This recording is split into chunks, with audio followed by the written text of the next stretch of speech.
Yo les gars, aujourd'hui nous allons parler de deux artistes, deux rappeurs qui ont influencé le game, de leur côté, à leur façon. Et vous allez voir, comme vous avez vu dans le titre là, vous vous dites certainement non, ce gars là il blague trop, il aime trop blaguer. Non, je ne blague pas.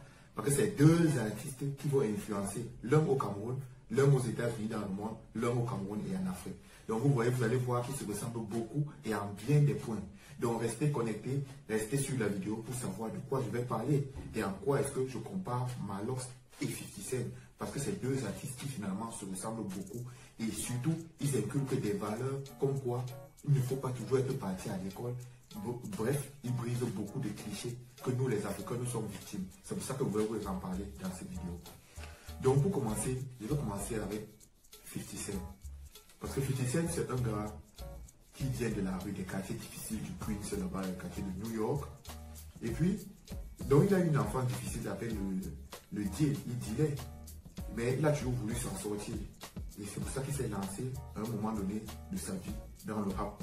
Mais quand tu es dans la rue, il faut savoir qu'on ne te laisse pas forcément partir dans le rap comme tu veux. Tu vois, donc tu ne peux pas être dans un gang et dire que non, je quitte le gang comme ça, je m'en vais. Non, ça ne se passe pas comme ça. C'est donc comme ça que 50 Cent va avoir des problèmes parce qu'il va commencer à lancer des mixtapes. Pour la petite histoire, les mixtapes sont structurés comme les albums, mais c'est exactement comme les albums, il y a des titres et tout ça, c'est sur un CD, on peut streamer et tout. À la seule différence que les mixtapes, on met beaucoup moins d'argent dessus et que c'est souvent fait pour lancer, ça sert souvent de promotion pour d'autres albums. Donc c'est même 50 Cent qui va donner cette aura-là à la mixtape parce que les mixtapes avant n'étaient pas perçus comme ça. Il va venir avec des mixtapes, donc comme pour promouvoir l'album qui vient et tout le monde va commencer à suivre ça. Et c'est 50 Cent qui vient avec ce modèle. Donc c'était une parenthèse. Donc il va venir donc avec des mixtapes, enchaîner des mixtapes là. Ça va avoir un certain succès. Vous voyez. Mais malheureusement, on va connaître l'histoire de 50 Cent avec ce qui s'est passé. Parce qu'un jour, un soir, il rentre de chez lui, après il va se faire tirer dessus. Et c'est là où 50 Cent, sa carrière va prendre un déclic et en même temps un boost. Parce que pour l'histoire des Américains, si tu n'as pas une histoire sombre derrière, un storytelling puissant, comme rappeur, tu n'es pas assez crédible. Surtout qu'à l'époque, c'était le gangster rappeur, il te fallait un peu une histoire du genre. Donc c'est donc comme ça que 50 Cent va se faire tirer 9 fois. Et on connaît tous l'histoire, il va revenir, il ne va pas succomber à ses blessures. Et cette histoire va beaucoup l'aider. Dans le sens où il va se montrer comme un vrai dieu du game là. Et c'est comme ça que ça va l'aider. Mais à ses débuts, ça ne va pas du tout être facile. Parce que 50 Cent va devoir être signé dans une maison pour mieux vendre ses CD. Parce que vous avez dit, les mixtapes, ça avait les moyens de bord, il n'y a pas beaucoup d'argent dessus. Or, il faut bien vivre de sa musique. C'est comme ça qu'il veut donc signer en maison de disques, qui va répandre ses CD, plier ses CD par millions et maintenant les vendre. Mais toutes les maisons de disques vont refuser 50 Cent. Toutes. Soit disant parce que le gars est sous le coup des menaces. Tout le monde, tous les gangs veulent la peau de 50 Cent. Donc il n'est pas question pour une maison de disques de prendre un gars que tout le monde veut tuer mon frère. Donc c'est ça qui est donc compliqué. Donc personne ne va signer 50 Cent jusqu'au jour où c'est Eminem, un blanc, qui va découvrir 50 Cent sur les réseaux, qui va en entendre parler, qui va de suite parler à son mentor qui est Dr. Dre. Donc ils vont, eux, tous les deux, signer 50 Cent, donc chez Aftermath et chez D-Record. Donc c'est comme ça qu'ils vont signer 50 Cent. Bref, c'est pour vous dire que les débuts de 50 Cent étaient très compliqués. C'est pour ça qu'il doit beaucoup à Eminem et Dr. Dre sont toujours amenés aujourd'hui. Donc le parallèle qu'elle veut faire déjà, c'est que Malox aussi, lui il vient des quartiers très populaires de la capitale du Cameroun, Yaoundé, très populaires et les conditions sont souvent très difficiles. Il vient d'une fratrie, il sait pas de 8 ou 9 enfants comme ça. Et puis, le gars, donc, il y a un peu la misère. Sa mère a un bar et son père, je crois, ils sont séparés. Et tout ça, Malox va vivre comme ça, avec une soeur auprès de lui qui est gravement malade, atteinte de cancer. Donc c'est donc un mal perpétuel, il va développer. Donc vous allez voir que le gars va rester auprès de sa soeur, voir la souffrance de sa soeur. C'est pas bon. Donc, son nom vient d'abord du fait que non. Comme sa soeur est malade, il fallait lui administrer des médicaments, on va lui donner du Malox, qui est un remède pour atténuer la douleur de sa soeur. Et c'est pour ça qu'il va prendre le nom de Malox. Et puis, comme il est dans les sous-quartiers, mon gars, pour se débrouiller, c'est pas facile. Lui aussi va chercher à rapper. Et vous connaissez tous les clichés. Quand tu veux rapper, surtout dans le quartier, on voit ça, le rap était encore perçu comme un truc de voyou. Donc c'était un truc très difficile à briser au Cameroun. Jusque dans les années 2005, le rap était encore perçu un peu comme des voyous, c'est pas comme maintenant. Donc, Malox va donc se lancer très tôt dans le rap. Et il va connaître des petits succès de quartier à quartier. Mais sans toutefois être mainstream. Mais son grand succès vient finalement en 2012-2013, quand il sort, la bière c'est combien ici, qui va avoir beaucoup de répercussions. Vous voyez. Normalement, c'est aussi un gars de la rue comme qui s'est forgé un mental fort. Parce que le gars, il a cessé ses études et il s'est lancé dans un chemin où on ne connaît pas comment c'est. C'est de l'auto-entrepreneuriat. C'est très discret. Et au Cameroun, le rap est mal vu. C'est vu comme un truc de voyou. Donc c'est là déjà mentalement où le gars est fort. Il faut savoir ça. Il est très fort déjà. Donc, et ensuite, donc, quand il sort, donc, la bière, c'est combien ici, c'est très critiqué. On dit, mais c'est quoi, il va inciter les jeunes à boire seulement la dépravation des mœurs et tout ça. Mais ça va faire le succès que ça va faire. Parce qu'il faut savoir que le rappeur est un reflet de la société. N'oubliez pas, le rappeur n'invente pas une société. Le rappeur raconte une réalité ambiante. Et c'est dans ce sens-là que Malox s'inscrit. Il raconte la réalité des quartiers. Et bref, au Cameroun, je vais dire 90% de la population est pauvre. Donc si quand Malox raconte ce qu'il raconte dans ses sons, une très grande majorité de la population se reconnaît dans son discours. Quand il dit ça sort comme ça sort, on sait de quoi il parle. On manquait le prix, on sait où il va en venir. Finir avec, on sait plus ou moins. Tout le monde se reconnaît et c'est à peu près comme ça partout. Et c'est ça qui fait l'authenticité de Malox. Tout comme l'authenticité de 50 Cent, parce que 50 Cent, c'est un gars qui vient de la rue. Et le gars va rappeler des choses qui viennent de la rue. Quand il chante Minimen, tout ça, c'est la rue pure. Et ce sont des succès comme ça que 50 Cent va engranger parce qu'il est authentique, tout comme un Malox. Il ne change pas leur vie. Ils sont authentiques. Souvenez-vous un peu, par exemple, quand on montrait souvent les artistes qui avaient les plus grosses maisons, CMTG et tout ça. Les artistes aimaient bien représenter leur maison, comment c'est gros et tout. Si tu sais, quand il montrait dans sa maison CMTV, le gars disait, à un moment donné, à l'arrière de sa maison, je suis le seul rappeur à pouvoir entretenir plus de 100 filles, à les donner à manger, les vêtir, les faire habiter quelque part. Les plus belles filles du game, c'est moi. Donc on voyait les filles défiler dans les très très jolies filles auprès de 50 Cent. Il dit 100 filles. Vous voyez. Donc tu sens que c'est un gars qui a grandi dedans. Et il sait c'est quoi ce genre de fille. Il sait ce que c'est parce qu'il a vécu dans la rue. Il ne s'invente pas une vie. Il sait vraiment. Même chose c'est Malox. Quand tu vois la facilité et l'aisance avec laquelle Malox se met dans ses clips. Donc tu sens que le gars de force là, c'est un gars qui vient des quartiers difficiles. Il sait ce que c'est. Toutes ces filles-là, il a eu à les côtoyer toute son enfance, toute son histoire. Donc pour lui, ça ne donne pas. Tu aurais pris les mêmes filles, tu les mettrais à côté d'autres rappeurs. Tu aurais vu que ce serait surjoué, mais avec Malox, c'est très très naturel. Il ne force rien. Donc c'est un peu ça. Donc il y a toutes ces choses-là qui font que Malox et 50 Cent ont un mindset de gagnant. Ils gagnent leurs choses avec la hache. Ils arrachent carrément ce qu'ils veulent avoir. Ce sont des choses où ce sont des rappeurs dont la vie n'a pas été donnée sur un plateau. Les gars sont partis arracher ça, mon frère. Ça se voit seulement. Imaginez un peu Malox. Il est boycotté partout. Parce qu'il y a des radios que je ne vais pas citer au Cameroun qui disent par exemple non, Malox chante, il est trop vulgaire, il est trop grossier, et on ne peut pas diffuser ce genre de musique sur nos radios. Tu vois, il est boycotté des radios. Et lui-même il se boycotte. Il se fait boycotter parce que quand il est en mésentente, il le fait savoir direct. Il ne passe pas par quatre chemins. Il le fait savoir direct. Là, il avait dit à Canal 2, ne me nominez plus à Canal 2 de télévision camerounaise. Il a été direct, Franck, ne me nominez plus dans vos histoires de prix. Là, il est cash. Parce que s'il sent qu'il n'est pas respecté, on ne respecte pas son âme, lui aussi ne va pas vous donner de privilège. Donc c'est un gars comme ça. Il est prêt à marcher en solitaire que de pouvoir faire complice, de pouvoir faire complice avec les autres. C'est ça, alors. Vous voyez un peu. Donc le gars s'est auto-censuré lui-même des cérémonies de Canal 2. Il s'est fait censurer de certaines cérémonies, de certaines radios et tout ça qui disait qu'il est vulgaire. Pourtant, c'est un discours qu'on entend dans les quartiers. Donc quelque part, il y a un peu d'hypocrisie. Quelque part. Parce que c'est quelque chose que nous tous on connaît. Mais on dit qu'il est gros. C'est comme si le rappeur était en train de réinventer un monde. Pourtant, il rappe les réalités. Comme je vous ai dit, le rap c'était rythme en politique. C'est-à-dire, le rappeur s'écrivait dans une lignée politique, sociologique. Donc, il raconte ce qui se passe vraiment au terre à terre. Donc, c'est ça. De la même façon, 50 Cent va être aussi un artiste, vous allez remarquer, solidaire. À part Eminem et Dr. Dre, qui sont ses amis depuis, 50 Cent ne va pas avoir des masses, beaucoup de personnes, vous voyez. Lui-même, il s'est fait censurer parce que quand moi je vois les Grammy Awards qui sont la plus grande cérémonie internationale de musique au monde, 50 Cent n'a que gagné un seul Grammy.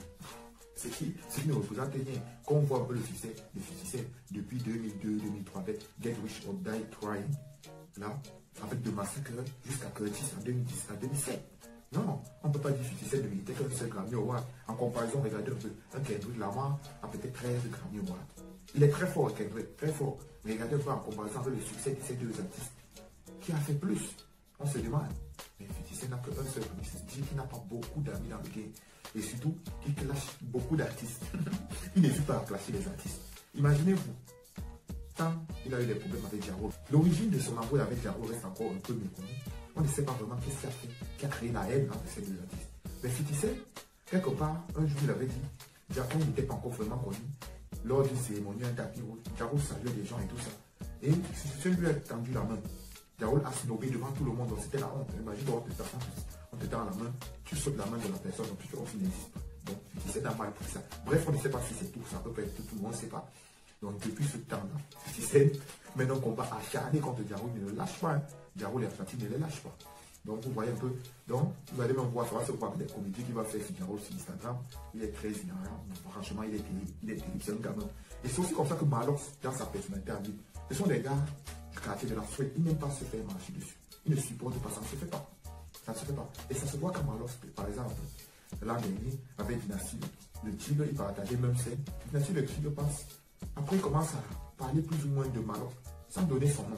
Donc, on savait que le gars s'en connaît à Malox, quoi. Sur scène, comme ça. Et le gars, Malox ne lui avait rien demandé. Et Malox est revenu sur scène en lui disant, celui qui parlait à Mouf, ta maman. Et il faut savoir, Mouf, c'est une insulte au Cameroun, vous savez. Mouf, c'est une insulte. Et j'ouvre une parenthèse là pour vous montrer comment Malox est fort, il est authentique. Et il sait se réapproprier des choses pour les mettre dans leur contexte. Et bien donner un style finalement artistique. Vous voyez? Parce que Mouf, c'est une insulte au Cameroun. Mais quand il dit maintenant Mouf, c'est mouvement, organisation, union, force et tout ça. Donc le gars se réapproprie le truc. Et le met dans un mouvement artistique, purement artistique. Et ça devient quelque chose de stylé. Tu vois? Donc c'est là où je trouve l'ingéniosité de Malox très poussée. C'est les gars très entrepreneurs. Imaginez-vous, et c'est aussi les gars qui ont compris que le clip, à la différence, et c'est pas des audios seulement, ou bien d'autres artistes qui font des clips. Fade là. Parce que moi, j'ai grandi étant enfant, je suivais le rap français. Et je me disais toujours, mais pourquoi ces gars font des clips comme ça? Ils ne vont pas faire des clips à l'américaine, pourquoi? Avec des filles qui ont des grosses cheveux, hein, des gros bobbies, des grosses cheveux là. Pourquoi ils ne font pas ça comme les Américains? Bien vrai, on ne doit pas copier pour copier. Mais quand même, contextualiser un peu de tout. Faites-nous un peu kiffer, parce que nous, quand on vient suivre les clips là, c'est tout ça qu'on kiffe. C'est tout ça qui nous fait plaisir. Mais regardez avec Malox, un Camerounais qui le fait dans les sous-quartiers, mon frère. Lui, il ne le fait pas juste pour le faire. Lui, c'est un gars qui a compris que la vidéo, c'est un instrument marketing puissant. Comme je vous disais avec vous, à chaque fois qu'il lance un nouveau titre, il finit avec, ça sort comme ça sort, n'importe quoi. Il sort un t-shirt, des gobelets, des chapeaux, à l'effigie de ces slogans que lui-même il a instauré. Comme pour faire passer sa marchandise, vous voyez un peu. Donc ce sont des placements de produits qu'il fait dans ces sons. Outre le fait que vous voyez des filles bien chargées avec le gros devant, gros derrière, le gars est en train de faire passer tous ces produits. Il est en train de faire du placement de produits. Donc c'est donc très très ingénieux. Parce que 50 Cent, lui, il disait que les vidéos, c'est un instrument marketing. Donc les gens qui font des clips, quand tu voyais 50 Cent avec des Lamborghini, des Bugatti, des Rocs, ça ne veut pas dire que toutes ces Lamborghini, mais il veut te faire véhiculer un certain style de vie. Il te fait rêver. Ne dites pas que non, les Lamborghini, là, ça n'appartient pas à 50 Cent, non, machin. Donc vous voulez que quoi? Qui part rouler dans la Peugeot, il ne sait pas des Peugeot, il ne sait pas Peugeot 5. Non, il doit être dans ce, il doit faire le sang. Sinon, autant, allons dans une maison sale, on tourne le clip. Ou bien on part dans une maison à côté des latrines, on fait le clip. Donc le clip est là pour faire véhiculer une certaine idéologie, véhiculer un certain marketing, placement de produits ou autres. C'est ça la vidéo. Et Malox l'a très vite compris, avec surtout 50 Cent. Vous voyez, 50 Cent c'est un gars, il fait passer ses effets de vodka, même dans ses clips Instagram, il fait montrer Branson Cognac. Le gars, mon frère, le gars est pas appelé. Tout ça, il fait véhiculer ça, c'est un gars qui connaît. Vous voyez pas seulement les filles qui sont très jolies, moitié dénudées, là, non. Et même, ce sont des gars qui ont grandi dans la rue, ils savent ce que c'est. Les filles moitié dénudées, ça fait partie de leur ambiance, de leur environnement. C'est un truc qui existe, ce n'est pas eux qui créent. Donc Malox aussi a fait partie de cet environnement-là. Et ça se voit quand il crée le boisement. Quand il crée le boisement, c'est une boîte de nuit, c'est un snack, bref, tout ça. Et il met des concepts dedans, à l'américaine, mais dans le contexte camerounais, ça existe au Cameroun, tu vois. Donc c'est un artiste hyper authentique. Et c'est pour ça qu'il félicite beaucoup Malox. Outre le fait qu'il soit authentique, il est très fort dans ses chansons. Très très fort. Ses raps sont puissants. Depuis au moins 2012, il achète hit sur hit. Il n'y a aucun rappeur camerounais qui peut se prévaloir. Dire qu'il est le meilleur rappeur que Malox. Bon, on peut le dire, peut-être. Mais dire qu'il a autant de hits que Malox, là il se trompe, là c'est faux. Personne. Malox est le plus grand hitman. Hitman c'est tueur à gage, mais le plus grand hitman du Cameroun, c'est Malox. Dans la musique urbaine, c'est Malox. Donc, 50 Cent et Malox ont des mindsets de gagnants. Ce n'est pas non, je ne suis pas parti à l'école, non, machin. Imaginez-vous Malox quand il est venu en France pour la première fois. Il a tourné un clip à Barbès. Bardet, s'il est parti là, tourner directement à Mbappé, s'il n'a pas fallu le temps d'adaptation. Non, non, non. Directement, il arrive, il fait quelques jours en France. Il s'adapte. Il ne se pose pas trop de questions. Il agit et il frappe. Celui qui sera parti à l'école va vous dire non, il faut d'abord analyser le terrain. Est-ce que ici c'est propice? Non, la température est montée de sa vue. Finalement, il ne va pas faire parce qu'il a peur. Les gars comme les Maroc, c'est des gars hyper audacieux qui ne reculent devant rien.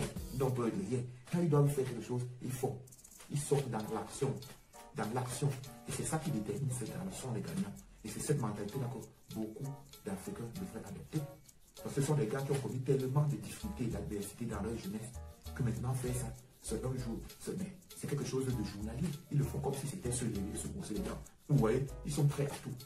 Et ce qui fait, outre le fait que le gars sabote les cérémonies, tout comme Malo a saboté lui-même ses auto-censurés, il faut savoir que c'est des gars qui ne supportent pas certaines choses, une forme d'injustice. Parce qu'imaginez-vous un peu, avec le scandale de Gucci, quand Gucci a fait un peu sa campagne là, et tout, et qu'ils ont commencé à sortir des vêtements qui rappelaient le blackface. Vous voyez, le blackface, c'est un truc un peu raciste. Quand ça vient des blancs, c'est vraiment un acte raciste. Le système ne l'a pas caché. Le système a posté sur Instagram comment le gars se mettait, il brûlait un t-shirt de Gucci du valeur de 350 $. Il a brûlé.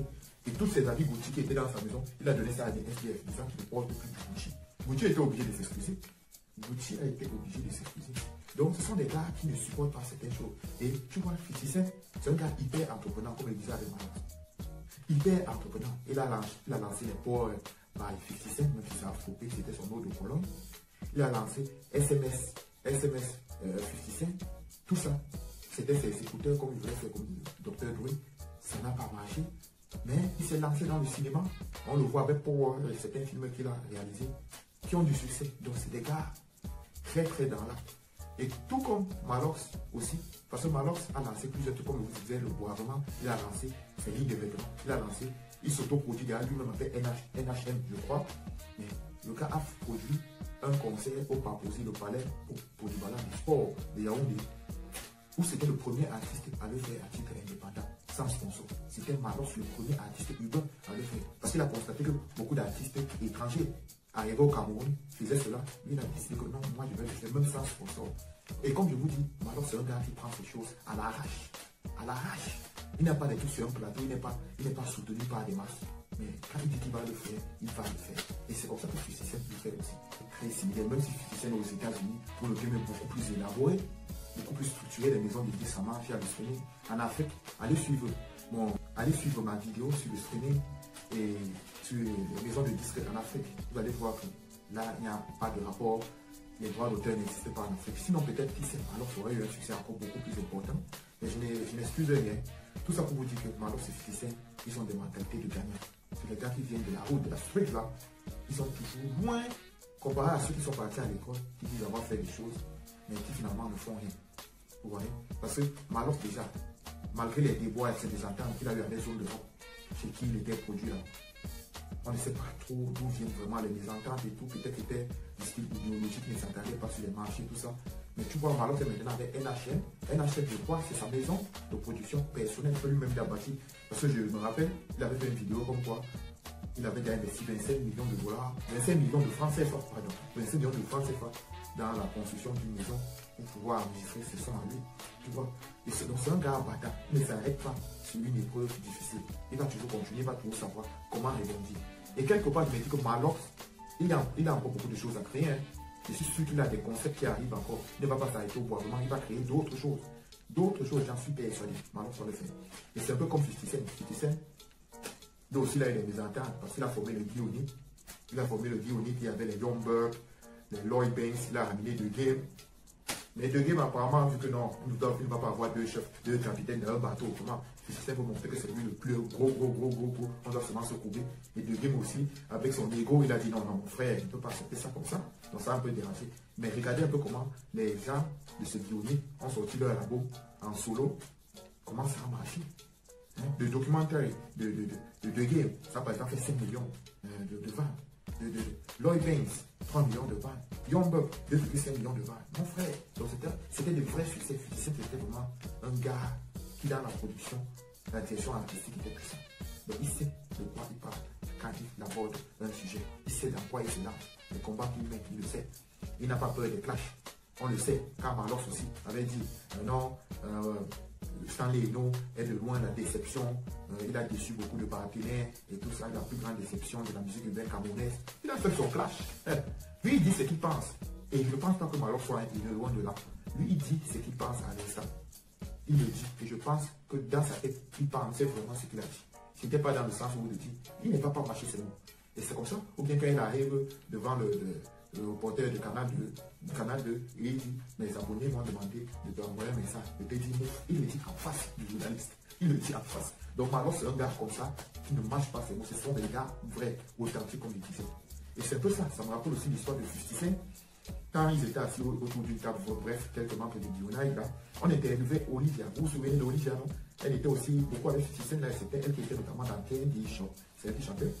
On l'a interviewé là que non, c'est quoi ses rapports avec les marques? Elle dit non, elle a beaucoup apprécié ce que Joe a fait pour elle, un certain Joe a fait pour elle et tout. C'est là où le reporter fait comme ça. Tu parles de quel Joe là? 50 Cent a regardé de façon nerveuse là pour dire quoi? Tu dis quoi? Elle dit non, je m'excuse. Non, je ne parle pas de ça, Joe, hein. Je parle de Joe, tel. Comme vous dites quoi? Comme vous dites que l'affaire, son bif avec Fat Joe, parce que 50 Cent avait un bif avec Fat Joe à l'époque, était réel, ce n'était pas des blagues qui font seulement pour animer la galerie. Donc quand il est dans un problème, il est à fond. Tout ce que 50 Cent fait, il est à fond dedans. Donc c'est un autre qui est oublié, c'est qu'il dit que non, c'est pas Fat Joe dont je parle, mais pas de notre Joe là. 50 Cent avait à forcer le visage. C'est pour vous dire un peu la mentalité de ces garçons, des gars authentiques. Donc les gars, je voulais vous dire, la vidéo c'est pour vous dire que, bref, il suffit, c'est la mentalité qui définit où tu vas arriver dans ta vie. Ce n'est que l'être humain, ta mentalité à toi-même, qui peut te limiter à un certain niveau de développement, où que tu sois, où que tu puisses aller. Ce n'est que ton mental. Si tu dis que non, demain, moi je vais être journaliste radio, tu vas être journaliste radio en mettant tous les ingrédients qu'il faut. Mais si tu dis que non, je n'ai pas fait assez d'études, donc je ne peux pas être un journaliste de renom, tu vas rester là. Parce que ce sont des gars qui n'ont pas, comme je disais, poussé les études, mais qui dépassent 99% des personnes qui sont parties à l'école. Parce que ceux qui sont partis à l'école, en gros, ils manquent d'audace, d'authenticité. Ils ont peur de se lancer. Ils vont à l'école juste parce qu'ils vont avoir un boulot. Et là-bas, il y a de la sécurité. Ils veulent juste la sécurité du travail. Ils ne prennent pas de risques. Or, ces auto-entrepreneurs et entrepreneurs, c'est ce que je dis. 50 Cent, Marlox, ce sont des tueurs. En mental, ils sont puissants. Personne ne les rivalise. Vous voyez un peu. Donc, bref, les amis, si vous voulez d'autres contenus de la sorte, si les artistes africains, parallèles africains, américains, vous me le dites. Et je vais vous faire parce que j'en ai beaucoup des idées, beaucoup comme ça. Vous allez voir. Donc, c'était Marlox et 50 Cent. À la prochaine pour la prochaine vidéo. Et surtout, n'hésitez pas à vous abonner, les amis, et partager. Les sœurs.